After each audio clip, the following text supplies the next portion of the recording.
મિત્રો નમસ્કાર, હું છું તમારો દોસ્ત રમેશ કણજરિયા અને જાગો ખેડૂત જાગો એની મારી એક જોક છે. હવે આમ તો જોઈએ તો આગોતરા બધાએ કપાસિયા સોંપી દીધા છે અને કપાસ પણ ઘણા બધાની બબે ત્રણ પાંદડે થઈ ગયા છે. હવે પાંદડે કપાસ થઈ ગયા છે એ વાત તો સાચી છે, પણ કપાસની અંદર જે મોટી અત્યારે જે ખામી છે ને એની હું વાત તમને કહું છું.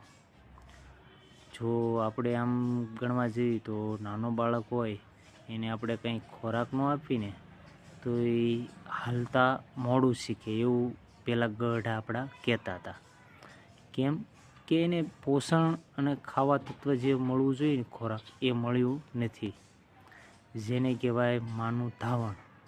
એમ આ ધરતીને ધાવીને જે છોડ મોટો થવો પડે ને એના પોષણ તત્વ જે થવા પડે ને એ મળતું નથી. પહેલાં તો જે છોડ અમુક ઉગી જાય છે, 1-2 પાણે કે 3 પાણે બધા માણસોને લગભગ 90% ખેડૂતને ઉગી ગયા હોય છે કપાસિયા.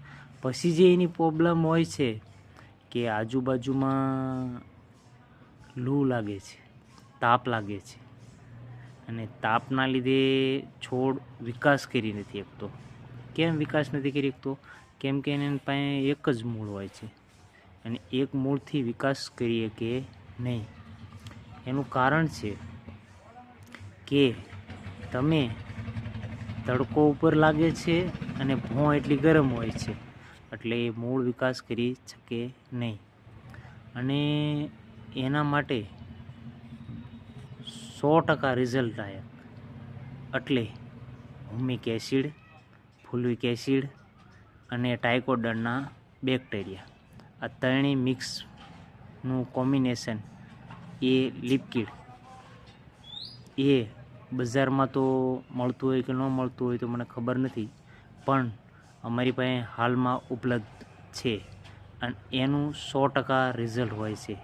કેમ કે હ્યુમિક એસિડ જે છે ને એ મૂળને ઊંડા તત્વો માટે મૂળને ઊંડા લઈ જાય છે અને એકદમ મૂળના જે વિકાસ થાય છે ને એ 100% થાય છે. પછી ફોલિક એસિડ છે ને એ પાનમાં એકદમ પોષણ તત્વ લઈ જાય અને પૂરેપૂરું પાણી આપે છે. અને ટ્રાઇકોડર્મા જે બેક્ટેરિયા છે એ એક બહુ મહત્ત્વની બાબત ભજવે છે. એ હું તમને આજે